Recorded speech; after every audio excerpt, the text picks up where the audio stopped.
हरे कृष्णा। हम लोग प्रतिदिन श्रीमद् भागवतम से पाठ कर रहे हैं और इस श्रृंखला में हम अष्टम स्कंद में प्रवेश कर चुके हैं।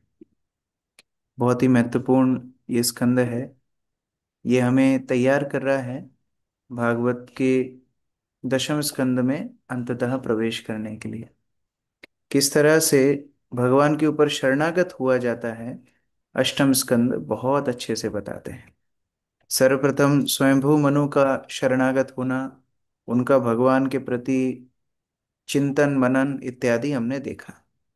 अभी कोई बोल सकता है कि स्वयंभू मनु तो बड़े महान भक्त थे, बड़े उन्नत भक्त थे, हम लोग कैसे उनका उदाहरण पालन कर सकते हैं। तो एकदम डाउन ग्राफिक एग्जाम्पल है गजेंद्र का।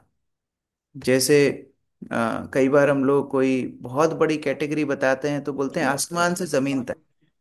आसमान से जमीन तक मतलब आसमान से लेके जमीन तक जितनी वस्तुएं हैं सबका उल्लेख हो रहा है।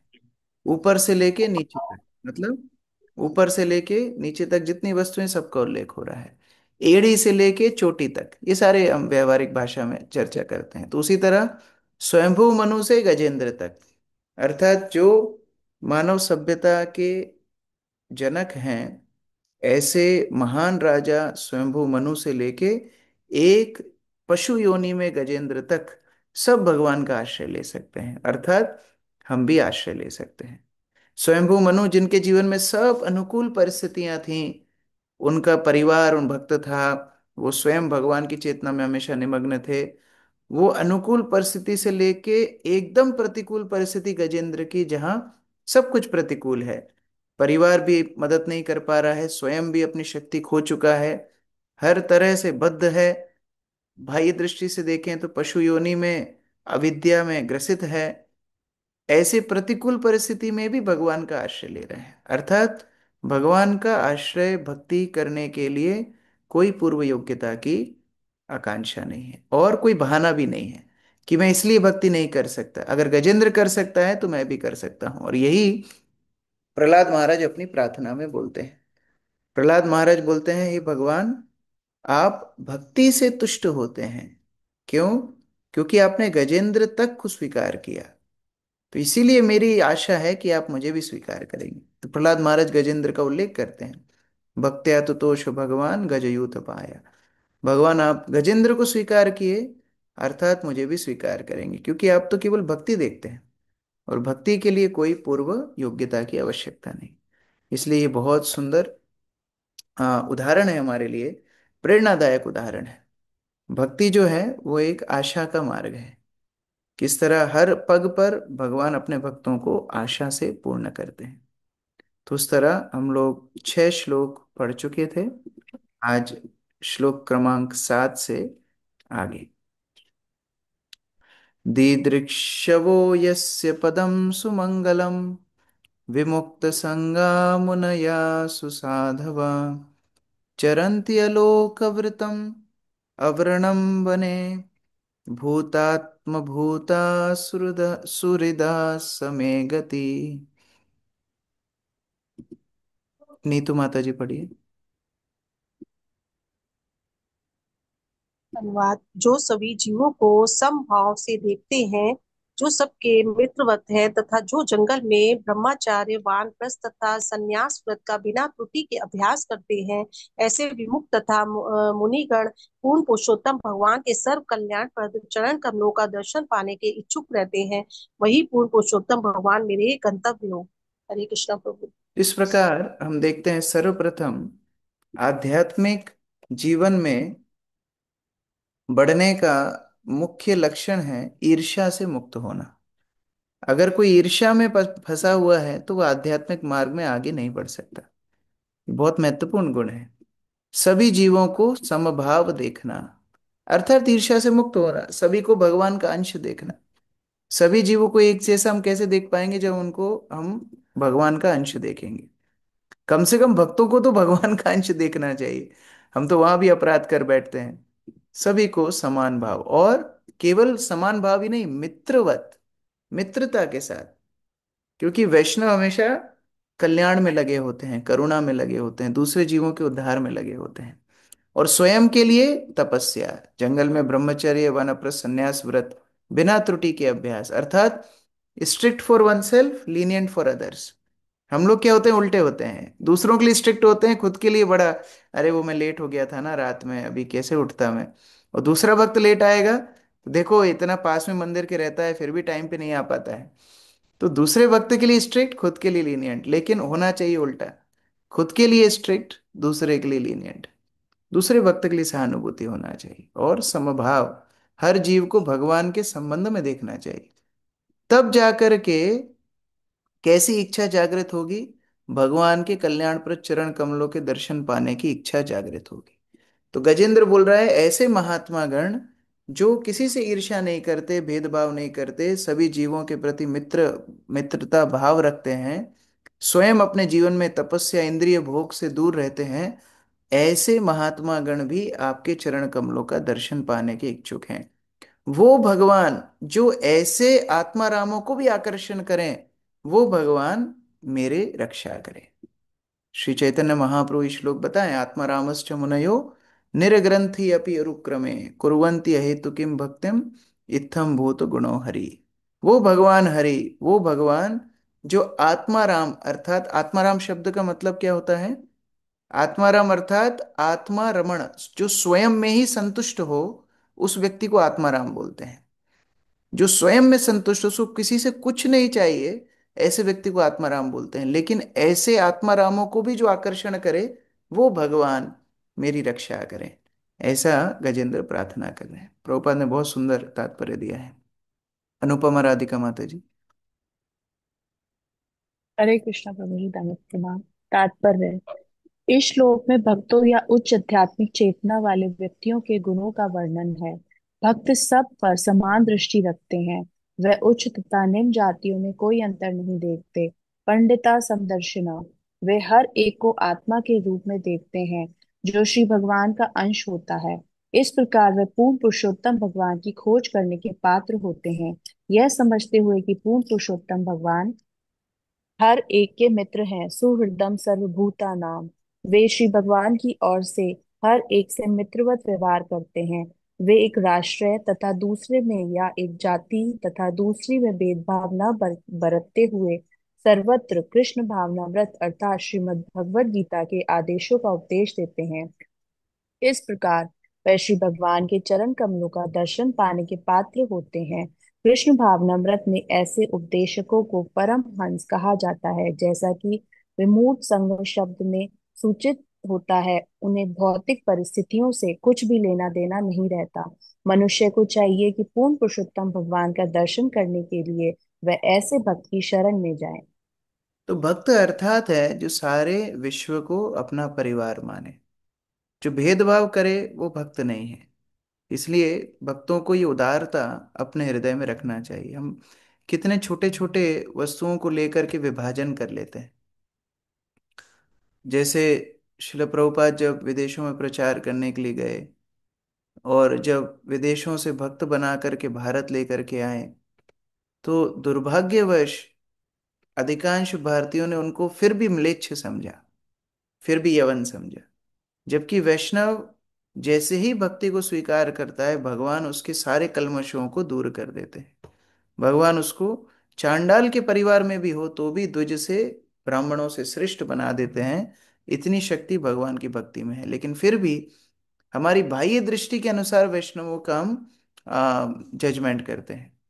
जैसे श्री जगन्नाथपुरी मंदिर में इन भक्तों का प्रवेश नहीं है। कई ऐसे हिंदू हैं जो मांस भक्षण करते हैं, जो अवैध कार्य करते हैं। कई मुसलमान भी हैं जो प्रवेश कर जाते हैं जगन्नाथपुरी के मंदिर में, लेकिन जो विदेश से भक्त आते हैं उनको फिर भी म्लेच्छ बोला जाता है, नहीं नहीं इनका प्रवेश वर्जित है। तो शिला प्रभुपाद स्वयं जो श्री जगन्नाथ के सबसे बड़े सेवक हैं आज तक की हिस्ट्री में, और ये बोलने में कोई दो राय नहीं है, क्योंकि जगन्नाथ को पूरे विश्व में प्रतिष्ठित किया शिला प्रभुपाद ने। लेकिन शिला प्रभुपाद जगन्नाथपुरी के मंदिर में प्रवेश नहीं किए। क्यों? क्योंकि जब अपने भक्तों को लेकर के आए थे, पहले गए थे प्रभुपाद इस्कॉन शुरू होने के पहले, लेकिन जब इस्कॉन शुरू होने के बाद भक्तों को लेकर पुरी में आए, तो विदेशी भक्तों को मना कर दिया, आप अंदर प्रवेश नहीं कर सकते। तो प्रभुपाद ने बोला, ये सारे भक्त जो चार नियम पालन करते हैं, सुबह उठते हैं, भगवान के लिए सारे ऐश्वर्य भोग छोड़ दिए, ऐसे भक्तों को अंदर प्रवेश नहीं है, तो मैं भी अंदर नहीं जाऊंगा। और प्रभुपाद अंदर प्रवेश नहीं किए, क्योंकि अपने उदाहरण से प्रभुपाद उन भक्तों को उत्साह देना चाहते थे कि मैं तुम्हारे साथ हूं, ये वैष्णव है। यहाँ प्रभुपाद जी तात्पर्य बोल रहे हैं, पंडिता समदर्शिना, जो हर जीव को आत्मा भगवान के अंश के रूप में देख रहे हैं, और उनकी बात क्या कहना जो भगवान पे समर्पित हो गए हैं। एक और बड़ी सुंदर लीला आती है, ये एकदम अंत समय में प्रभुपाद जब वृंदावन में थे 1977 में, अक्टूबर नवंबर के महीने में, तो प्रभुपाद के गुरु भ्राता पुरी महाराज प्रभुपाद को मिलने के लिए आए। तो प्रभुपाद बहुत भावुक हो गए उनको मिलके। प्रभुपाद बोलते हैं कि मैं आपसे एक एक उपहार चाहता हूँ, एक गिफ्ट चाहता हूँ। तो पुरी महाराज ने बोला, यस महाराज बताइए, मैं क्या आपकी सेवा कर सकता हूँ। दोनों गुरु भ्राता थे। तो प्रभुपाद बोलते हैं, देखिए मैं वृंदावन की परिक्रमा करना चाहता था, गोवर्धन की परिक्रमा करना चाहता था, लेकिन क्योंकि मेरा स्वास्थ्य ठीक नहीं है, मैं गोवर्धन की परिक्रमा पे नहीं जा पा रहा, प्रभुपाद ने बताया। और मुझे स्मरण है कि जब हमारे गुरु महाराज श्रील भक्ति सिद्धांत सरस्वती ठाकुर अपना शरीर छोड़ रहे थे, उस समय पर आप उनको भजन सुनाना चाहते थे, लेकिन आप सुना नहीं पाए। तो प्रभुपाद अपने गुरु भ्राता से बोलते हैं, आप एक भजन मुझे सुनाइए, जिस भजन के माध्यम से मैं अपनी चेतना में वृंदावन की परिक्रमा करूंगा। तो पुरी महाराज को प्रभुपाद ने रिक्वेस्ट किया, आप जय राधे जय कृष्णा जय वृंदावन ये भजन सुनाइए। पुरी महाराज सुनाने लगे, और इतने भावपूर्ण ढंग से सुना रहे थे, वो भजन को गा रहे थे, कि वो स्वयं भी रो रहे थे और शिला प्रभुपाद भी रोने लगे। दोनों बड़े भावुक होकर के, दोनों शुद्ध भक्त वृंदावन का स्मरण करते हुए और वो भजन को गा रहे थे। तो जब वो भजन पूर्ण हुआ, दोनों रो रहे थे, प्रभुपाद और पुरी महाराज दोनों। तो थोड़ी देर बाद जब वो शांत हुए, तो प्रभुपाद ने बोला, आपने मेरे ऊपर बड़ी कृपा की है, आपने ये उपहार मुझे दिया, जय राधे जय कृष्णा जय वृंदावन भजन सुनाया। अभी मैं आपको एक उपहार देना चाहता हूँ, और अगर वो आप उपहार स्वीकार कर लेंगे, अर्थात मैं अपने पूरे प्रचार को सार्थक मान लूंगा। तो प्रभुपाद ने क्या किया, प्रभुपाद ने अपने शिष्यों को बोला, कृष्ण बलराम का महाप्रसाद लेकर के आओ। वो महाप्रसाद किसने बनाया था, प्रभुपाद के विदेशी भक्ति बनाया था। उस समय विदेशी भक्त थे सब, इंडियन भक्त तो कोई थे नहीं। तो विदेशी भक्तों ने वो भोग बनाया था, कृष्ण बलराम को अर्पित किया था। अच्छा, होता ऐसा था कि प्रभुपाद के शिष्य जो भोग भी बनाते थे, वो उनके गुरु भ्राता खाते नहीं थे। वो महाप्रसाद लेके फेंक देते थे। वो बोलते थे, ये म्लेच्छों ने बनाया है, यवनों ने बनाया है, इसको हम क्यों खाएंगे। आप कल्पना करो। तो प्रभुपाद ने पुरी महाराज के सामने कृष्ण बलराम का महाप्रसाद रखा, जो उनके विदेशी भक्तों ने बनाया था। और पुरी महाराज ने उस प्रसाद को स्वीकार किया, ये बोल करके कि स्वामी महाराज, यानी हमारे शिल प्रभुपाद, यदि आपने इनको कृपा दी है, अर्थात ये अभी कोई भौतिक बंधन में नहीं है, ये सर्वश्रेष्ठ वैष्णव बन गए हैं। तो उस समय पर इस्कॉन के भक्तों द्वारा बनाया हुआ प्रसाद गौड़ीय मठ ने स्वीकार किया।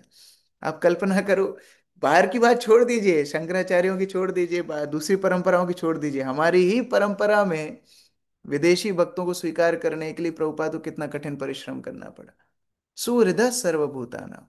प्रभुपाद का स्वार्थ क्या है, प्रभुपाद का एक ही स्वार्थ है, सारे जीवों को कृष्ण भक्ति करने का अधिकार मिलना चाहिए। तो क्या हुआ कि वो किसी भी योनि में जन्म लिए हों, आज गजेंद्र भक्ति कर पा रहा है, तो मनुष्य योनि में कोई जन्म लिया है दूसरे देश में या निम्न जाति में, उसको भक्ति करने का प्रतिबंध क्यों होगा।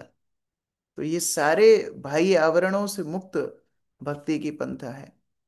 और गजेंद्र वही प्रार्थना कर रहा है, हे भगवान, आप जो ऐसे आत्मारामों को भी आकृष्ट करते हैं, जो सारे जीवों की पे अनुकंपा करते हैं, जिनका निजी कोई स्वार्थ नहीं, ऐसे भगवान मेरे ऊपर कृपा करें।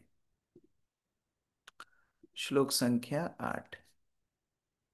न विद्यते यस्य च जन्म कर्म वा, न नाम रूपे गुणदोष एव वा, तथापि लोकाप्यय संभवा संभवाय यः स्वमायया तानि अनुकूलमृच्छति, तस्मै नमः परेशाय ब्रह्मणे अनन्तशक्तये अरूपाय रूपाय नमः आश्चर्यकर्मणे। शोभा माता जी पढ़िए। हरे कृष्णा। पूर्व पुरुषोत्तम भगवान भौतिक जन्म कार्य नाम रस रूप गुण या दोष से रहित हैं। यह भौतिक जगत जिस अभिप्राय से सृजित और विनष्ट होता रहता है, उसकी पूर्ति के लिए वे अपनी मूल अतरंगी शक्ति द्वारा भगवान श्री रामचंद्र या भगवान श्री कृष्ण जैसे मानव सदृश रूप से आते हैं। उनकी शक्ति महान है और वे विभिन्न रूपों में भौतिक कलमश से सर्वथा मुक्त होकर अद्भुत कर्म करते हैं। अतएव वे परम ब्रह्म है और उन्हें सादर नमस्कार करता हूँ। हरे कृष्ण। तो अतरंगी शक्ति नहीं, अंतरंगा शक्ति, दोनों में अंतर है। अतरंगा मतलब आश्चर्यपूर्ण, लेकिन अंतरंगा मतलब भगवान की आध्यात्मिक शक्ति।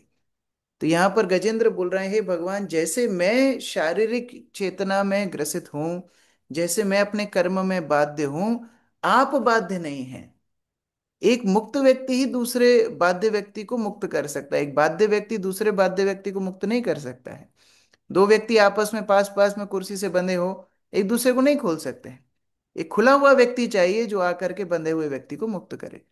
उसी प्रकार से हम लोग कई आश्रय लेते हैं, कई लोगों के पास जाते हैं, कई कई साधन अपनाते हैं, लेकिन वास्तव में केवल भगवान ही हैं जो एकमात्र मुक्त हैं, दूसरों को मुक्त कर सकते हैं। और ऐसे मुक्त जो अनुकंपावश बार बार जीव के उद्धार के लिए भौतिक संसार में आते हैं। नहीं तो भौतिक संसार से उनका कोई लेना देना ही नहीं है। भौतिक, उनका जन्म भौतिक नहीं है, आध्यात्मिक है। उनके कार्य ललित। भौतिक नहीं, आध्यात्मिक है। उनका नाम भौतिक नहीं, आध्यात्मिक है। उनके सारी वस्तुएं जो कुछ उनसे जुड़ी है, रूप गुण इत्यादि सब कुछ भगवान का आध्यात्मिक है। तो उनका भौतिक संसार से कोई लेना देना नहीं, लेकिन भौतिक संसार में आते हैं जीव के उद्धार के लिए। जीवेर कारण, केवल जीव के उद्धार के लिए भगवान भौतिक संसार में आते हैं, उद्धार करने के लिए। और ऐसा ही नहीं कि केवल आते हैं और जितने लोग आएंगे उनके संपर्क में केवल वही जो भक्त बनेंगे उनका ही उद्धार करेंगे, नहीं। वो अलग अलग उपाय ढूंढते हैं उद्धार करने का। इसलिए उनका एक नाम यहाँ पर बताया जा रहा है, आश्चर्य कर्मणे। उनके कार्य बड़े आश्चर्यपूर्ण हैं। वो किसी को मारते हैं तो भी उसका उद्धार कर देते हैं, कोई इनसे द्वेष करता है तो उसका भी उद्धार हो जाता है। तो इस प्रकार से भगवान हर तरह से जीव का कैसे उद्धार हो वो विचार करते हैं। प्रीति माता जी पढ़िए। हरे कृष्ण प्रभु। विष्णु पुराण में कहा गया है कि गुणांश दोषांश मुनि व्यतीत समस्त कल्याण गुणात्मों ही पूर्ण पुरुषोत्तम भगवान का न तो भौतिक रूप होता है, न भौतिक गुण या दोष। वे आध्यात्मिक हैं और समस्त आध्यात्मिक गुणों के एकमात्र आगार हैं। जैसा पूर्ण पुरुषोत्तम भगवान ने श्रीमद् भगवत गीता 4.8 में कहा है, परित्राणाय साधूना विनाशाय च दुष्कृताम। भक्तों को बचाने तथा असुरों का संहार करने के श्री भगवान के कार्य दिव्य होते हैं। श्री भगवान जिसका संहार करते हैं, उसे उनके द्वारा रक्षित भक्त की ही तरह फल मिलता है। दोनों का ही आध्यात्मिक उत्थान होता है। अंतर केवल इतना ही रहता है कि भक्त सीधे वैकुंठ जाकर श्री भगवान का संगी बनता है, जबकि असुर ब्रह्मलोक को जाता है, जो श्री भगवान का निर्विशेष तेज है। किंतु दोनों का ही आध्यात्मिक उत्थान होता है। श्री भगवान द्वारा असुरों का वध या संहार इस भौतिक जगत के वध जैसा नहीं होता। यद्यपि वे प्रकृति के गुणों के अंतर्गत कार्य करते प्रतीत होते हैं, किंतु वे निर्गुण अर्थात प्रकृति के गुण से ऊपर होते हैं। उनका नाम भौतिक नहीं होता। अन्यथा कोई हरे कृष्ण हरे राम का जप जप करके मुक्ति कैसे पा सकता है। राम तथा कृष्ण जैसे नाम साक्षात श्री राम तथा श्री कृष्ण से अभिन्न है। इस तरह हरे कृष्ण मंत्र के जप से मनुष्य पूर्ण पुरुषोत्तम भगवान श्री राम तथा श्री कृष्ण का निरंतर सानिध्य प्राप्त करता है और मुक्त हो जाता है। इसका जीवांत उदाहरण अजामिल है, जो नारायण का नाम जपने मात्र से अपने कार्यकलापों से सदैव परे रहा। यदि अजामिल के साथ यह सही उतरता है, तो श्री भगवान के लिए क्या कहा जा सकता है। जब श्री भगवान इस भौतिक जगत में अवतरित होते हैं, तो वे पदार्थ से उत्पन्न नहीं होते। संपूर्ण श्रीमद् भगवत गीता में इसकी पुष्टि हुई है। जन्म कर्म च मे दिव्यम अवजानान्ति मां मूढ़ा मानुषीम तनुमश्रिताम। अतएव जब हमारे लाभ के लिए दिव्य कर्म करने हेतु पूर्ण पुरुषोत्तम भगवान श्री राम या श्री कृष्ण अवतरित होते हैं, तब हमें चाहिए कि हम उन्हें सामान्य मनुष्य न समझ लें। जब श्री भगवान अवतरित होते हैं, तो वे अपनी आध्यात्मिक शक्ति के बल पर ऐसा करते हैं। चूंकि वे अवतरित होने के लिए भौतिक शक्ति द्वारा बाध्य नहीं किए जाते, अतः वे सदैव दिव्य हैं। मनुष्य को चाहिए कि वह श्री भगवान को सामान्य व्यक्ति ना माने। भौतिक नाम तथा रूप तो दूषित होते हैं, किंतु आध्यात्मिक नाम तथा रूप दिव्य होते हैं। हरे कृष्ण। वैसे हर वस्तु भगवान से जो संपर्क में है वो दिव्य है, उसको भौतिक तुलना करना अपराध है। एक बार हमको एक भक्त बोल रहे थे, प्रभु जी हम कोई भंडारे में नहीं खाते। आप भगवान के प्रसाद को भंडारे से तुलना नहीं कर सकते। भंडारे में आप मत खाइए, आपका सम्मान आत्मसम्मान जो भी है आप मत खाइए, आप बहुत बड़े व्यक्ति हैं। लेकिन भगवान को अगर अर्पित कुछ भोग हो गया, वो अभी दिव्य प्रसाद है, उसके लिए शिव ब्रह्मा भी कतार लगा करके लाइन लगा करके खड़े रहते हैं। तो इसलिए भगवान से संबंधित कोई चीज है उसको कभी भौतिक नहीं समझना चाहिए। हम बहुत सारे जगहों पर जाते हैं, देखते हैं गंदगी पड़ी हुई है, लेकिन धाम में प्रवेश करेंगे, हमारा अधिकार नहीं धाम के ऊपर कमेंट करने के लिए, कह रहे देखो कितना गंदा पड़ा है। नहीं, भगवान का धाम है, वो दिव्य है। आप साफ कर सकते हो साफ करो, अवहेलना करना हमारा अधिकार नहीं। उसी तरह कई बार भगवान के नाम संबंधित कई भजन होते हैं, उनको हम केवल अपने एंटरटेनमेंट के लिए सुनते हैं, वो भी एक अपराध है। कई बार इस तरह की ट्यून हम उसको दे देते हैं कि बॉलीवुड का फ्लेवर भी आ जाए और भगवान का नाम भी हो जाए, अपराध है। भगवान का नाम दिव्य है। भगवान के नाम को, भगवान के धाम को, भगवान के भक्तों को, भगवान के प्रसाद, भगवान संबंधित हर वस्तु को उनके तदिया रूप में, उनके स्वरूप रूप में पूजना चाहिए। और इसीलिए यहाँ पर गजेंद्र बोल रहा है आप हर वस्तु से परे हैं। तो यहाँ पर सारे देवता लिस्ट से कट हैं, क्योंकि सारे देवता भौतिक संसार के ही अंश हैं, लेकिन एकमात्र भगवान है जो सभी वस्तुओं से परे आध्यात्मिक स्थिति में हमेशा रहते हैं। और उनके कार्य भी आश्चर्य कर्मणि, उनके कार्य भी आश्चर्यपूर्ण है। नमः आत्मा प्रदीपाय साक्षिणे परमात्मने, नमः गिरां विदुराय मनश्चेतसामपि। नीलेश प्रजापत प्रभु पढ़िए।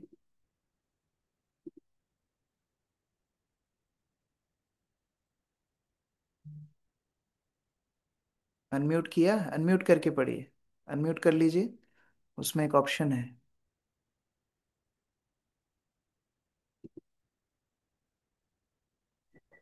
हाँ मैं अभी। उन आत्मा प्रकाशित परमात्मा को नमस्कार करता हूँ जो प्रत्येक हृदय में साक्षी स्वरूप स्थित है, दृष्टि जीवात्मा को प्रकाशित करते हैं और जिन तक मन, वाणी या चेतना के प्रयासों द्वारा नहीं पहुंचा जा सकता है।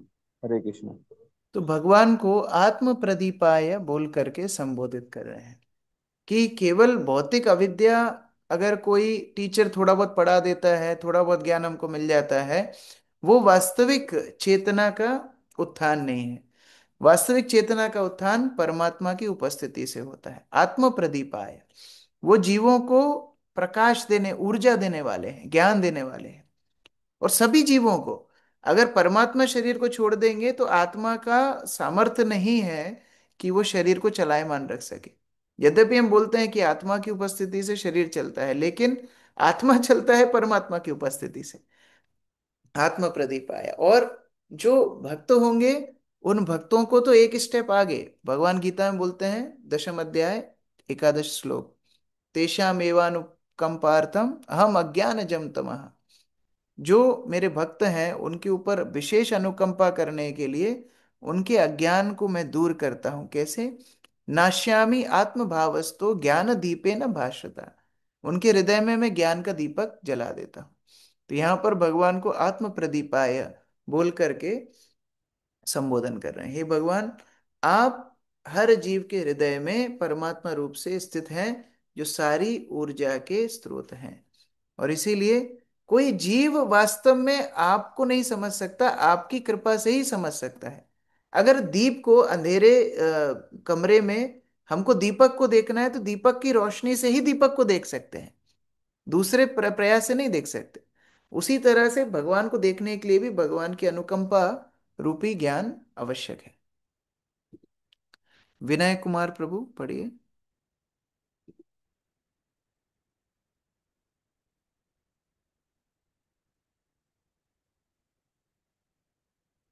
ओके, प्रदीप प्रभु।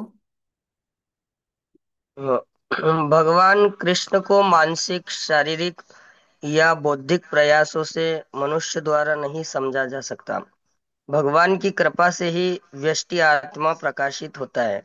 इसलिए भगवान को यहाँ पर आत्म प्रदीप कहा गया है। भगवान सूर्य के समान हैं, जो प्रत्येक वस्तु को प्रकाशित करते हैं, किंतु किसी के द्वारा प्रकाशित नहीं होते हैं। अतएव जो उन्हें जानने का इच्छुक है, उसे चाहिए कि उनसे प्रकाश प्राप्त करें, जैसा कि भगवत गीता में उपदेश दिया गया है।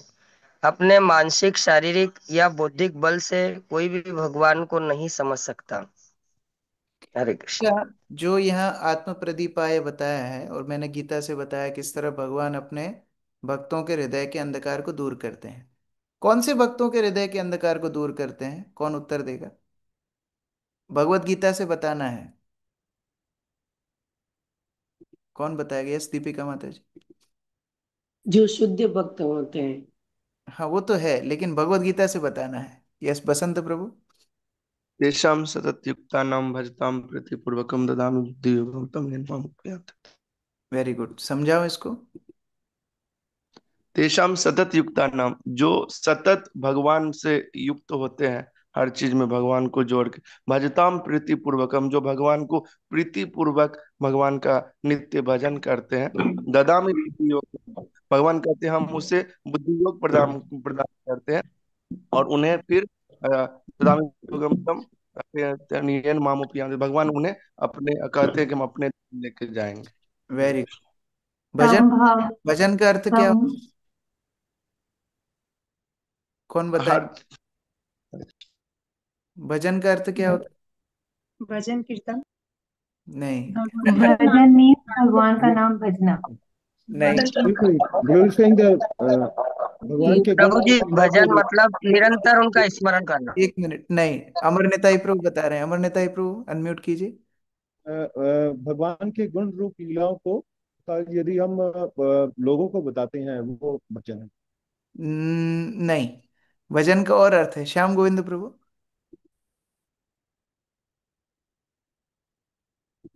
अनम्यूट कीजिए प्रभु जी। श्री गुरुदेव का पूर्णतः आदेश का पालन। हाँ, भज शब्द का अर्थ है सेवा।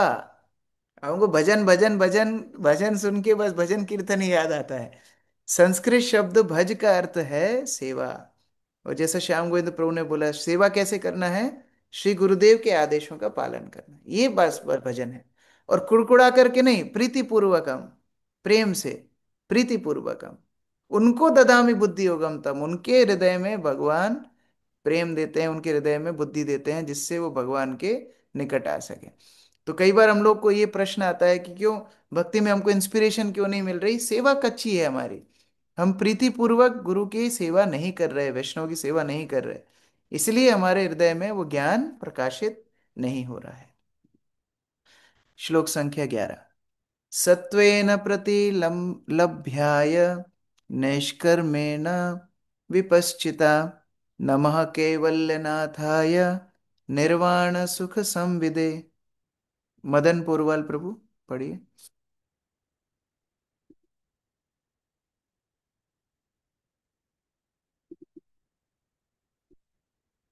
अनम्यूट किया मदन प्रभु? रितेश अग्निहोत्री प्रभु।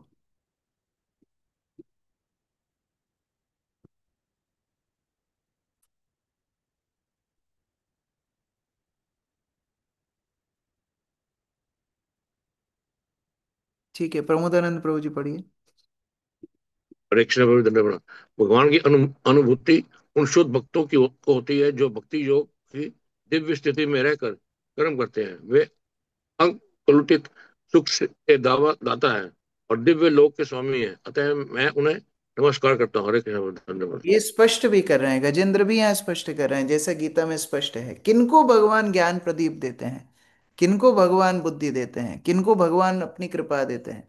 वैसे सभी जीवों को देना चाहते हैं, लेकिन कौन भगवान की कृपा को आकर्षित करते हैं? ऐसे शुद्ध भक्त जो सत्वेन प्रतिलभाय, भगवान की शुद्ध भक्ति में जो संलग्न रहते हैं, ऐसे भक्तों को भगवान अपनी कृपा प्रदान करते हैं। और भगवान को एक और नाम यहाँ पर बताया, कैवल्यनाथाय, कैवल्यपति। कैवल्य अर्थात होता है मुक्ति। मुक्ति प्रदान करने का अधिकार केवल भगवान का है, इसलिए भगवान का नाम है मुकुंद, मुक्ति प्रदाता, भगवान मुकुंद। तो ऐसे भगवान जो अपने भक्तों को दिव्य मुक्ति प्रदान करते हैं, अपने धाम को प्राप्त कराते हैं, जो भक्त भगवान की दिव्य भक्ति में लगे हैं, ऐसे भक्तों के जो नाथ हैं, ऐसे भगवान को मैं नमस्कार करता हूँ। अर्थात केवल गजेंद्र अपनी अ, अस्थायी परिस्थिति से निकलने के लिए प्रार्थना नहीं कर रहा है, वो भगवान को प्रार्थना करके ये बोल रहा है, आप मुझे भौतिक संसार से मुक्त कर दीजिए। ये मुख्य मुख्य यहाँ पर प्रयोजन बताया जा रहा है। प्रभु ये अकलुषित सुख से ये क्या था, ये क्या मतलब, इसका क्या मतलब अकलुषित? अकलुषित सुख मतलब भौतिक संसार का जो सुख है वो कलुषित है, उसमें मिलावट है। किसकी मिलावट है? दुख की मिलावट है। खूब ज्यादा भोजन कोई खा लेगा, अगले दिन उसको गैस हो जाएगी, उसका पाचन क्रिया खराब हो जाएगा। तो सुख तो था लेकिन दुख की मिलावट थी। बहुत आइसक्रीम खा लेगा, ठंडा खा लेगा, बीमार पड़ जाएगा, गला बैठ जाएगा। बहुत ज्यादा नाच लेगा, उसके पैर दुखने लगेंगे। तो भौतिक संसार में कोई भी सुख जो है वो सुख कलुषित है दुख के साथ। लेकिन भगवान के धाम में जो सुख है वो भौतिक वस्तुओं से कलुषित नहीं है। तो ये उसका अर्थ है, अकलुषित सुख। चलिए,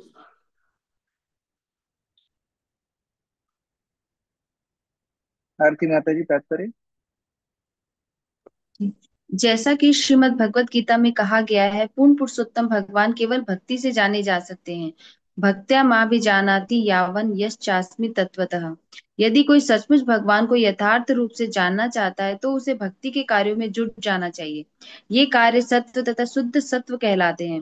भौतिक जगत में सतोगुणी कार्यों की प्रशंसा की जाती है क्योंकि ये शुद्ध ब्राह्मण के लक्षण है, किंतु भक्ति के कार्य शुद्ध सत्व हैं। दूसरे शब्दों में वे दिव्य पद पर होते हैं। केवल भक्ति से ही परमेश्वर को समझा जा सकता है।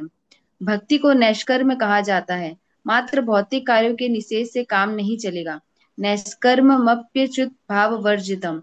जब तक कृष्ण भावनामृत के लिए कार्य नहीं किए जाते तब तक भौतिक कार्य को बंद करना लाभप्रद नहीं होगा। नैष्कर्म प्राप्त करने की आशा से अनेक उच्च सन्यासियों ने अपने कार्यकलाप बंद कर दिए, फिर भी वे असफल रहे और भौतिक व्यक्तियों की भांति कर्म करने के लिए पुनः भौतिक पद पर लौट आए। किंतु एक बार भक्ति योग के आध्यात्मिक कार्यों में संलग्न हो जाने पर मनुष्य नीचे नहीं गिरता। अतः हमारा कृष्ण भावनामृत आंदोलन हर एक को सदैव आध्यात्मिक कार्य में लगाने का एक प्रयास है, जिससे मनुष्य भौतिक कर्मों से छूट जाता है। भक्ति मार्ग के आध्यात्मिक कार्य है श्रवणम कीर्तनम विष्णु स्मरणम पाद सेवनम, जिसमें श्री भगवान को समझने के पथ पर मनुष्य अग्रसर होता है। अतः जैसा यहाँ पर कहा गया है, सत्वेन प्रतिलभ्याय नैष्कर्मेण विपश्चिता। उन शुद्ध भक्तों को श्री भगवान की अनुभूति होती है जो दिव्य भक्ति योग में रहकर कर्म तो करते ये हैं। नैष्कर्म्य, ये नैष्कर्म्य ये शब्द बड़ा प्रचलित है, बहुत ज्यादा प्रचलित है आध्यात्मिक चर्चाओं में। कोई भी परंपराएं हुई, नैष्कर्म्य की बड़ी चर्चा होती है। नैष्कर्म्य मतलब कर्म को छोड़ देना, कर्म से मुक्त हो जाना, इसकी बड़ी चर्चा होती। लेकिन प्रभुपाद बता रहे हैं उसके अधिकारी कौन है। बड़े बड़े सन्यासी, बड़े बड़े उच्च अधिकारी अलग अलग संप्रदायों के नैष्कर्म के नाम पर घर बार छोड़ते हैं और फिर जागतिक कार्यों में लग जाते हैं। इसीलिए पूर्व बिना कृष्ण भावनामृत के अगर कोई इस तरह अपने कर्मों को छोड़ता है तो मिथ्याचारी बन जाता है। इसीलिए अभी जिस वर्तमानिक परिस्थिति में आप हैं, उन कर्मों को भगवान पे अर्पित करना सीखना चाहिए। दिन भर अभी ये मेडिटेट करना है। अभी हम 7:20 हो गए हैं, अभी पूरा दिन आपके पास पड़ा है। अभी 14 घंटे कम से कम आप एक्टिव रहने वाले हैं, रात के 9:15 बजे तक। तो ये 14 घंटे अभी आपको विचार करना है कि मेरे सारे कर्म मैं भगवान को अर्पित कर पा रहा हूँ। ये नैष्कर्म है, ये वास्तविक नैष्कर्म है। और इसी का प्रशिक्षण हम कृष्ण भावनामृत आंदोलन में लेते हैं। श्रवण कीर्तन स्मरण, स्मरण बहुत महत्वपूर्ण है। तो ये श्रवण कीर्तन पक्का होगा तो स्मरण होगा, फिर पाद सेवन अर्थात वैष्णव की सेवा इत्यादि, ये सब कुछ शुरू होगा अगर हमारा चिंतन स्ट्रांग होगा कि क्या मैं अपने कर्मों को भगवान को अर्पित कर पा रहा हूँ कि नहीं। नीलिमा पाठक माता जी, पढ़िए। अनम्यूट कर लीजिए।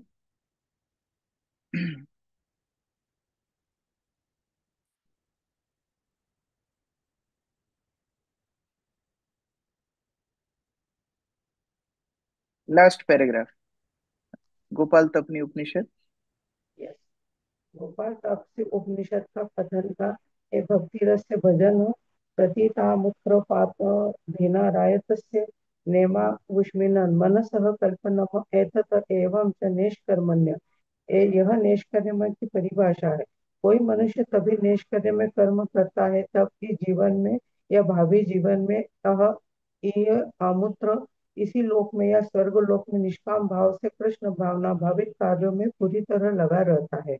अन्य भिलाषा अन्य भिलाषिता शून्यम। जब मनुष्य सारे कलमश से मुक्त हो जाता है और गुरु के निर्देशन में भक्ति में रह कर कर्म करता है तो वह निष्कर्म के पद पर होता है।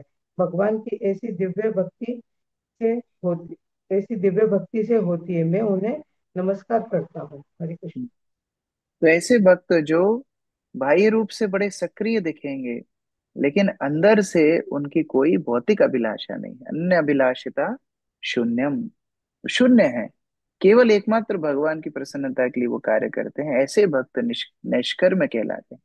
और ऐसे भक्तों को भक्ति प्रदान करने वाले भगवान को गजेंद्र नमस्कार कर रहे हैं। तो देखो, ये प्रार्थना है, केवल व्यक्तिगत प्रार्थनाएं नहीं है। ये प्रार्थनाओं से हम बहुत सारे सिद्धांत भी सीखते हैं। भगवान को, भक्ति को, भक्ति के पथ को किस दृष्टि से शुद्ध भक्त देखते हैं वो पता पड़ता है प्रार्थनाओं के माध्यम से। इसलिए प्रार्थनाएं बहुत आवश्यक हैं।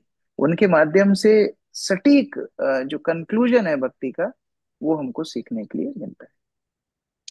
हरे कृष्ण। ग्रंथराज श्रीमद् भागवतम की जय। श्री प्रभुपाद की। किसी का कोई प्रश्न है? यस, बसंत प्रभु। हरे कृष्णा प्रभु जी, धन्यवाद प्रणाम प्रभु जी। मंडे को जो आप एक चीज बताए थे कि आश्रय, और बोले थे कि कभी भी हमारे जीवन में जो कष्ट आते हैं उसको हमको स्वयं पे लेना चाहिए कि हम इसके वो हैं, जिम्मेवार हैं। तो मैंने उस दिन पूरा दिन उस पे चिंतन किया, जैसा कि आप बताते थे चिंतन भी करना प्रैक्टिकली। वो दिन मेरे पास बहुत सारे चैलेंजेस आए और मैंने देखा कि प्रैक्टिकल रिजल्ट भी थोड़ा सा सहन किया और ये चीज को रिकॉल किए तो ना चीजें फिर सब कुछ अनुकूल हो गए। लेकिन कई दिन थोड़ा थोड़ा देर तक रहता, बीच बीच में जो सुबह की क्लासेस में सुनते हैं उसको करते हैं, लेकिन पूरा दिन नहीं उस चीज को याद रखते हैं। तो प्रभु जी, मैं ये देख रहा था कि प्रैक्टिकल है, लेकिन उसको हम कैसे जो आप सुबह में बताते हैं उसको पूरे नित्य दिन हम। नित्य श्रवण कीर्तन स्मरण के लिए महत्वपूर्ण है। मैं अंतिम श्लोक के उसमें चर्चा में भी बता रहा था, श्रवण कीर्तन पक्का होगा तो स्मरण होगा। इसलिए श्रवण जो हम प्रतिदिन कर रहे हैं गंभीरता से करना चाहिए। जो भक्त लोग पुस्तक लेकर के पढ़ रहे हैं उनका अध्ययन, और जो केवल कनेक्ट करके सुन रहे हैं उनका अध्ययन, और जो केवल कनेक्ट करके बाकी काम काज कर रहे हैं उनका अध्ययन, तीनों में तो अंतर है। तो बहुत गंभीरता से जो पुस्तक लेकर के सामने एक एक लाइन को पढ़ेंगे, ध्यान से समझने की कोशिश करेंगे, उनका चिंतन भी फिर उतना पक्का होगा। जैसे कोई एथलीट्स होते हैं, वो अपनी डाइट का बड़ा ध्यान रखते हैं कि मुझे क्या खाना है, कब खाना है, कितना खाना है, राइट। उसी प्रकार से हम आध्यात्मिक एथलीट हैं। हमको ये भौतिक संसार की मैराथन पार करके आध्यात्मिक संसार तक जाना है, तो हमारी डाइट का हमको बड़ा ध्यान रखना चाहिए। और हमारी डाइट क्या है? श्रवण और कीर्तन। तो जितना पक्का श्रवण कीर्तन व्यक्तिगत रूप से होगा, प्रतिदिन होगा, उतना ही स्मरण शुद्ध होता चला जाएगा। तो अगर वास्तव में किसी को चेतना कृष्णमय रखनी है, श्रवण कीर्तन को पक्का करना चाहिए, ध्यान से करना चाहिए, अटेंटिवली। हरे कृष्ण प्रभु जी। हरे कृष्ण। प्रभु जी एकादशी बीच में संडे। इंटरप्ट कर रहे हैं। हरे कृष्ण, बहुत सारे एक साथ हैं। हंसराज प्रभु बोलिए। हरे कृष्णा प्रभु जी, दंडवत प्रणाम। प्रभु जी, हम जैसे क्लास अटेंड कर रहे हैं तो हम थोड़ा बहुत भक्ति के योग की हुए कि नहीं हुए प्रभु जी? थोड़ा बहुत भी, थोड़ा एक मात्र ले लक्ष्य मात्र भी थोड़ा बहुत। भक्ति के लिए सब योग्य है। जैसे हृदय में कोई आ, बाहर से कोई वस्तु डालनी हो तो उसके लिए योग्यता का विचार होता है। भक्ति जब हमारे हृदय में पहले से है तो योग्यता का विचार कहाँ है? हम सब भक्ति के लिए ही बने हैं। अभी हम दूसरी चीजों में लग गए हैं, वो हमारी बद्ध अवस्था है। तो ये विचार ही नहीं होना चाहिए कि हम भक्ति के लिए योग्य हैं कि नहीं। हर व्यक्ति भक्ति के लिए ही बना है।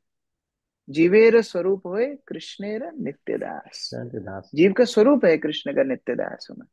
इसलिए ये भक्ति को जस्ट हमको नीचे से अंदर जो दब गई है उसको बाहर निकालना। और कैसे? श्रवण आदि शुद्ध चित्ते करो ये उदय। शुद्ध नित्य सिद्ध कृष्ण प्रेम सद्य कबु नाय। ये जो नित्य सिद्ध कृष्ण प्रेम है वो बाहर से लाना नहीं है। श्रवण आदि शुद्ध चित्ते करो ये उदय। श्रवण और कीर्तन से जब हृदय शुद्ध होता है, इसका उदय हो जाता है। ये जो नीचे नीचे दब गया है, इसका उदय हो जाता है। तो इसलिए ये आशा हमेशा रखना चाहिए। मैं तो कोई भाई एक कृत्रिम काम नहीं कर रहा हूँ, ये तो मेरा स्वभाव है। और उस स्वभाव को ही बाहर निकालने का प्रयास कर। थैंक यू प्रभु जी। हरे कृष्णा, धन्यवाद। पालिका माता जी ने चैट बॉक्स में लिखा है, गृहस्थ आश्रम में रह के और जहाँ एंटायर फैमिली अभी कृष्णा कॉन्शियस से नहीं जुड़ी है, वहाँ सेवा कैसे करें? देखिए, सबसे पहली सेवा है हम अपने व्यक्तिगत रूप से जो प्रभुपाद ने निर्देश दिए उसको पालन करने का प्रयास करें। क्या है वो निर्देश? हमारे हरिनाम का जप गंभीरता से, 4 नियम का पालन, कम से कम इतना हम करना शुरू करें। तो जब हम इतना करना शुरू करेंगे तो भगवान हमको और ऊर्जा प्रेरणा देंगे भक्ति में। भक्ति प्रेरणा से उत्साह आता है। जितनी प्रेरणा भक्ति में है उतना भक्ति में उत्साह होगा। और फिर आप भगवान को प्रार्थना कीजिए कि हे भगवान, मुझे भक्तों की सानिध्य दीजिए, मुझे सेवा करने के अवसर दीजिए, मेरे परिवार को भी आप भक्ति में लाइए। लेकिन पहला होमवर्क आपको करना होगा, पहले स्वयं 16 माला का अच्छे से जप गंभीरता से, प्रभुपाद की पुस्तकों का अध्ययन गंभीरता से। अगर ये चीजें हम लोग करना शुरू करेंगे, फिर धीरे धीरे धीरे भगवान हमारे लिए और अपॉर्चुनिटीज खोलते जाएंगे। विनोद प्रभु। हरे हरे हरे कृष्ण कृष्ण प्रभु, प्रभु दंडवत जी, प्रणाम। बीच में इंटरप्ट कर रही हूँ। प्रभु जी, वो आपने श्लोक लर्न कैसे करना है ये बताने वाले थे, तो मैं आज ओ यस। स्टार्टिंग में भी भूल गई। ओ अच्छा, सॉरी ठीक है। प्रभु जी। अभी कल हरे कल कृष्ण। याद दिलाना, क्योंकि अभी बहुत सारे भक्त जो मंदिर में है ना, वो दर्शनार्थी के लिए चले जाएंगे। तो मुझे कल याद देना, शुरू में फिर उसको लूंगा। ठीक है। यस। हरे कृष्ण प्रभु जी, विनोद हरे प्रभु। कृष्ण प्रभु जी। हरे कृष्ण प्रभु जी, दंडवत प्रणाम। प्रभु जी, जैसे ध्रुव महाराज को बताई गई प्रार्थना है, कुंती महारानी की प्रार्थना है, और चित्रकेतु को नारद जी द्वारा कही गई प्रार्थना, ये प्रार्थनाएं याद करके इनको प्रतिदिन स्वाध्याय इनका कर सकते हैं, और करेंगे तो बिल्कुल। भक्ति में कितनी तरक्की होगी। एक्चुअली ये सारी प्रार्थनाएं याद करना चाहिए, और भक्ति के लिए अनुकूल ये प्रार्थनाएं हैं। हमारे गुरु महाराज प्रतिदिन ये मंगला आरती के बाद एक ना एक प्रार्थना हमेशा रिसाइट करते थे। कभी कुंती महारानी की, कभी गजेंद्र की, अलग अलग भक्तों की प्रार्थनाएं हमेशा रिसाइट करते। उनको कंठस्थ थी ये सब प्रार्थनाएं। लेकिन अपनी 16 माला करने के बाद, क्योंकि कलयुग में नाम प्रधान रहेगा, प्रार्थनाएं भी महत्वपूर्ण है लेकिन नाम के बाद। तो कई बार ऐसा भी देखा जाता है कि कई लोग पाठ बहुत करते हैं, राधा कृपा कटाक्ष का पाठ करेंगे, ये पाठ करेंगे, वो पाठ करेंगे, लेकिन नाम जप नहीं करेंगे। तो फिर पर्पस फेल हो जाएगा। नाम जप के चिंतन को बढ़ाने के लिए हम प्रार्थना कर रहे हैं।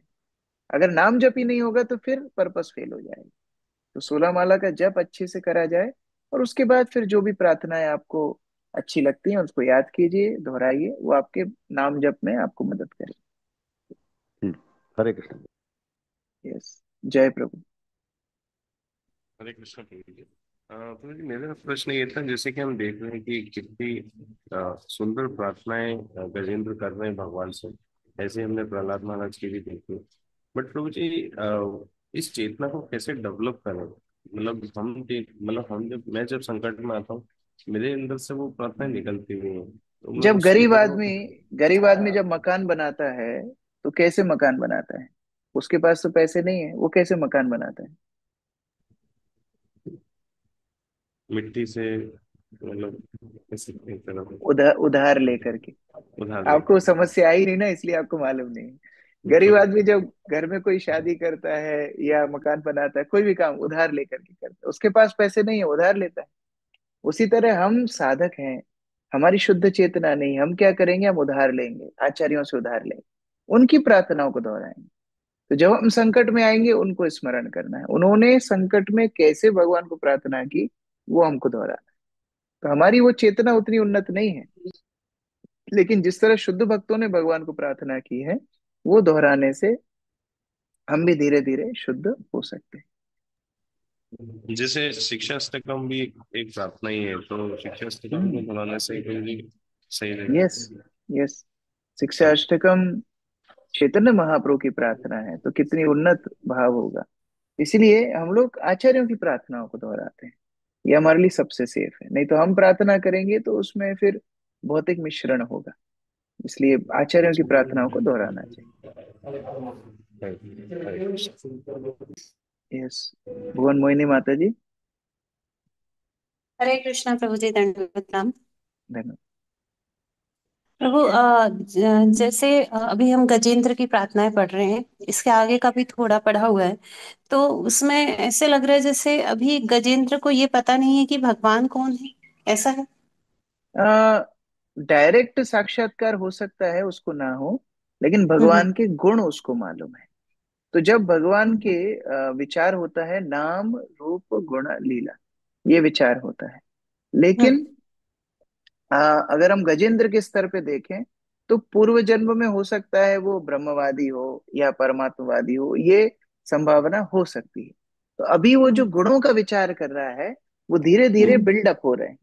शुरू में जो गुणों का विचार किया वो बहुत प्रारंभिक स्तर के गुण थे, भगवान आप सृष्टि के स्रोत हो इत्यादि इत्यादि। अभी जो गुण हम्म बता रहा है वो और लेवल उसका बढ़ गया है, अभी वो हम्म और आंतरिक गुणों पे आ रहा है।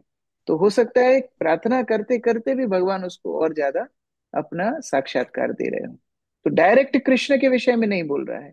जैसे कुंती महारानी की हम्म प्रार्थना डायरेक्ट कृष्ण को लेकर के, आपने दामोदर लीला की, आपने ये किया, आपने हम्म वो किया। गोपियों की प्रार्थना डायरेक्ट कृष्ण को ले, क्योंकि वो शुद्ध स्तर पर पहले से आरूढ़ है। लेकिन गजेंद्र आर्त स्तर पर है, तो उसका जितना साक्षात्कार है उसके अनुसार वो प्रार्थना करे। तो प्रार्थनाओं में भी ग्रेडेशन होते हैं, अलग अलग स्तर के भक्त अलग अलग ग्रेड्स की प्रार्थना करते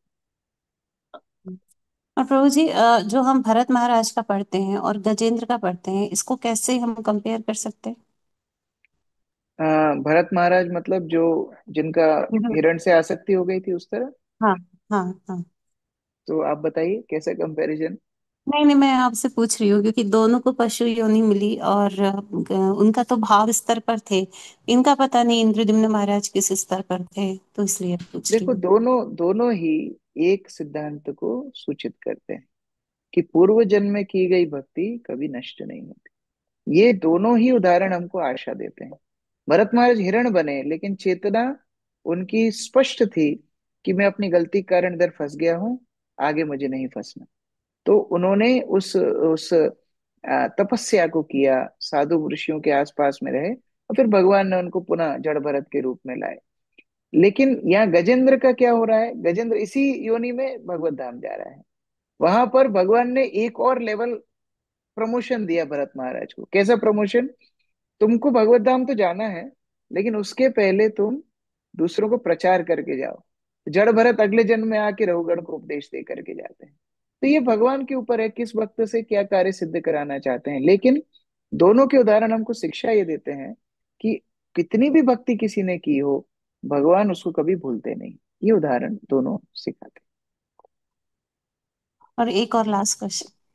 हैं। हाँ। ये सर, प्रभु जी जैसे ना मेरे घर में मंदिर में सीताराम लक्ष्मण जी हनुमान जी है ना, राधा मदन मोहन है, उज्जैन के सारे डेटीज हैं, कृष्ण बलराम है, गौर निताई है, नरसिंह भगवान है, जगन्नाथ बलदेव सुभद्रा है।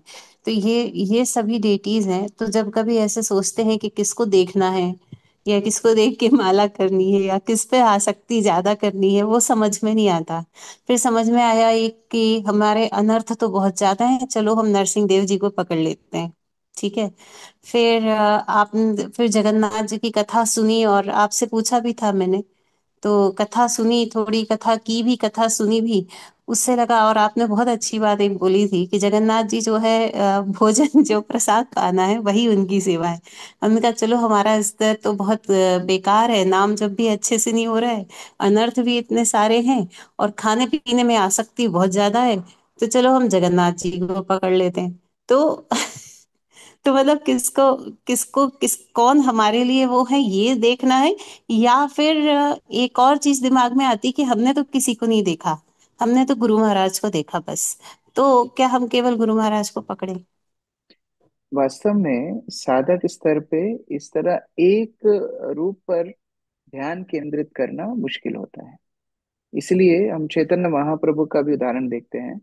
जब चैतन्य महाप्रभु विचरण करते थे, अलग अलग मंदिरों में जाते थे, तो अलग अलग प्रार्थनाएं करते थे। जैसे वो जगन्नाथ की भी प्रार्थना किए हैं, वराहदेव की भी प्रार्थना की है, नरसिंह देव की भी प्रार्थना की है, भगवान राम की भी प्रार्थना की है, अलग अलग प्रार्थनाएं की।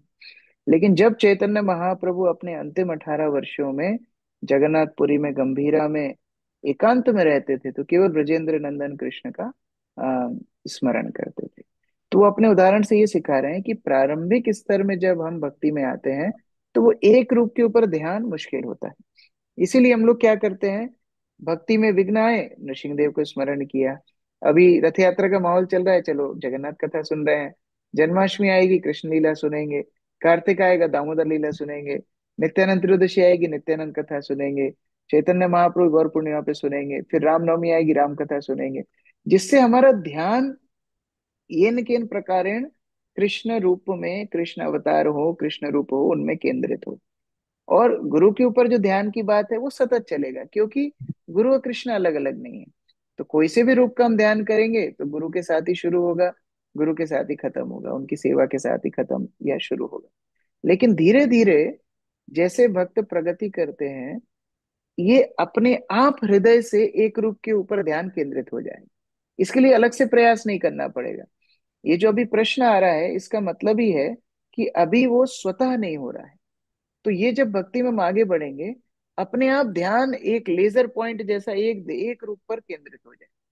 फिर उसको कोई शेक नहीं कर सकता, फिर उस रूप से कोई ध्यान इधर उधर नहीं ले जा सकता। जैसे प्रहलाद महाराज का ध्यान नृसिंह देव के ऊपर केंद्रित ही है। जैसे मुरारी गुप्त का उदाहरण है, श्री रामचंद्र के चरणों में महाप्रभु साथ में है, लेकिन रामचंद्र के ऊपर केंद्रित है। तो इस तरह से अलग अलग भक्तों के जैसे भक्ति की पराकाष्ठा होती है, वो स्वतः अपने आप ही एक रूप के ऊपर ध्यान केंद्रित होता है। लेकिन तब तक के लिए हम लोग जैसे भक्तों के समूह में श्रवण कीर्तन करते जा रहे हैं, और जो स्वाभाविक हमारा ध्यान अलग अलग रूपों पे जा रहा है, उसको नेचुरली फ्लो होते रहना चाहिए। Thank you so much. Hare Krishna. Yes, Sunita Chaudhary माता जी।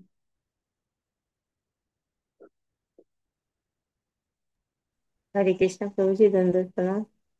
प्रभु जी, मेरे अंदर मतलब बहुत कोशिश करती हूँ, लेकिन एक गंभीर नहीं हो पा रही हूँ, और ना दंडता पूर्वक मतलब भक्ति कर पा रही हूँ। तो क्या प्रभु जी मेरे ऊपर कृपा नहीं हो रही है? नहीं, आप गंभीर भी हैं और आप अच्छे से भक्ति सेवा सब कुछ कर रही हैं। लेकिन कभी भी कोई भी गुण को वृद्धि करना है भक्ति में, तो उसी गुण के धारण करने वाले भक्तों के साथ संगति करना चाहिए। जैसे हमको ज्यादा गंभीर बनना है, तो गंभीर भक्तों की संगति करना है। नाम जप अच्छे से करना है, तो जो नाम जप अच्छे से करते हैं ऐसे भक्तों की संगति करना है। विनम्र बनना है, तो विनम्र भक्तों की संगति करना है। गुरुनिष्ठ बनना है, गुरुनिष्ठ भक्तों की संगति करना है। तो ये सीक्रेट है, ये सिंपल सीक्रेट है। तो उस तरह अगर मन में विचार आ रहा है कि मुझे भक्ति में और प्रगाढ़ बनना है, तो ऐसे भक्तों को चुनिए जो भक्ति में आपसे ज्यादा गंभीर हो, और फिर उनकी संगति कीजिए। जब उनकी संगति करेंगे, उनकी संगति में प्रेरणा मिलके आप भी और ज्यादा गंभीर होंगे। पहले से तो कर रहे हैं, और ज्यादा गंभीर हो जाए। ठीक है? दीपिका माता जी। हरे कृष्ण गुरु जी, दंडवत प्रणाम। प्रभु जी, मैंने गोपी गीत लर्न किया था प्रभु जी, पर एक दो श्लोक तक तो मीनिंग श्लोक का समझ में आता, तब तक तो अच्छा लगता है। फिर आगे के श्लोक है उसका मीनिंग भूल जाती थी, तो थोड़े दिन तो मैंने बोला, उसके बाद लगा मीनिंग ही नहीं समझ में आ रहा, तो फिर ऐसे ये क्या करें, तो इसलिए फिर गुरु महाराज बोलते थे कि श्लोक याद करना है तो मीनिंग के साथ। कल हम लोग चर्चा करेंगे, शुरू में मुझे कोई एक दो वक्त याद दिला सकते हैं। तो मीनिंग के साथ श्लोक याद होना चाहिए, नहीं तो फिर वो रट्टा हो जाएगा। वो भी ठीक है, लेकिन फिर भी सबसे उत्तम है मीनिंग के साथ। जैसे हम लोग प्रार्थनाएं गाते हैं, संसार दावा नल लीढ़ लोका या गुरु पूजा इत्यादि, जब उसका मीनिंग पता होगा तो उनको गाते समय आपको अलग भावना हो। अन्यथा जब मीनिंग नहीं पता होता था तब गाते थे, तो वो भावना नहीं होती। इसलिए याद करना है। और दूसरी बात, क्रमबद्ध रूप से प्रार्थनाओं में ऊपर बढ़ना चाहिए। डायरेक्ट गोपी गीत भी नहीं, पहले शिक्षा अष्टकम से शुरू करें, फिर अन्य प्रार्थनाएं, फिर गोपी गीत बहुत उच्च प्रार्थना है। गुरु महाराज स्वयं केवल 5 ही श्लोक गाते थे, पहले के 4 और फिर नवम श्लोक, बस 5 ही श्लोक गाते थे, क्योंकि ये हमारे अधिकार के बहुत ऊपर है। हम कभी कभी गा सकते हैं, लेकिन प्राय शुरुआत होनी चाहिए प्रारंभिक प्रार्थनाओं से, जैसे कुंती महारानी की प्रार्थना है, जैसे शिक्षा अष्टकम, जैसे गजेंद्र की प्रार्थना है, प्रहलाद महाराज की प्रार्थना। ये सब प्रार्थनाएं हमारे स्तर पे ज्यादा लाभप्रद है। गोपियों की प्रार्थना बहुत उन्नत रस में है, जो धीरे धीरे हम वहां भी पहुंच जाएंगे गुरु की कृपा से, लेकिन शुरुआत में उधर जाना थोड़ा मुश्किल हो। एक प्रश्न और था प्रभु जी मेरा, हम्म। कि बताइए। परमात्मा रूप में भगवान अपने अंदर हृदय में रहते तो निष्क्रिय अवस्था में कैसे, ये मुझे समझ में नहीं आया। शक्ति के माध्यम से आदान प्रदान करते इसलिए।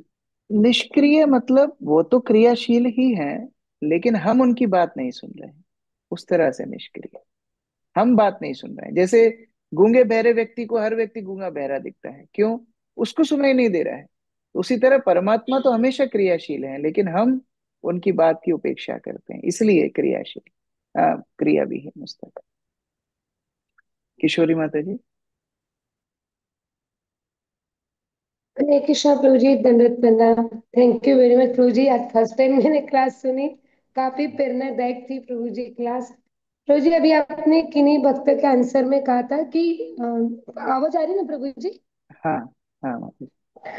जो भक्तों के अंदर जो क्वालिटी, उस भक्तों का हमको संग लेना चाहिए।